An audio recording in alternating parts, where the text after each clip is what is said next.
SPSR Nellore జిల్లా retail and wholesale association ఆధ్వర్యంలో GST 2.0 అవగాహన ర్యాలీ సెప్టెంబర్ 27వ తేదీన ఎస్పీఎస్ఆర్ నెల్లూరు జిల్లా రిటైల్ మరియు హోల్సేల్ అసోసియేషన్ ఆధ్వర్యంలో ఈరోజు జీఎస్టీ 2.0 పై అవగాహన కల్పించే ర్యాలీ ఘనంగా నిర్వహించబడింది.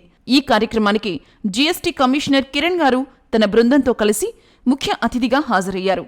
ఈ సందర్భంగా నెల్లూరు జిల్లా జాయింట్ కలెక్టర్ మీ వెంకటేశ్వర్లు గారు, డ్రగ్ ఇన్స్పెక్టర్ కీర్తి పవిత్ర గారు విశిష్ట అతిథులుగా పాల్గొన్నారు.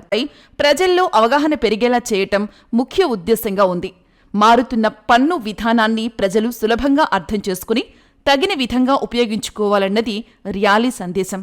ఈ కార్యక్రమాన్ని వివిధ ప్రభుత్వ శాఖల అధికారులు, వ్యాపార వర్గ ప్రతినిధులు మరియు అసోసియేషన్ సభ్యులు గారి ఆధ్వర్యంలో పేరూరి ప్రదీప్ ప్రెసిడెంట్ సమన్వయంగా విజయవంతంగా నిర్వహించారు.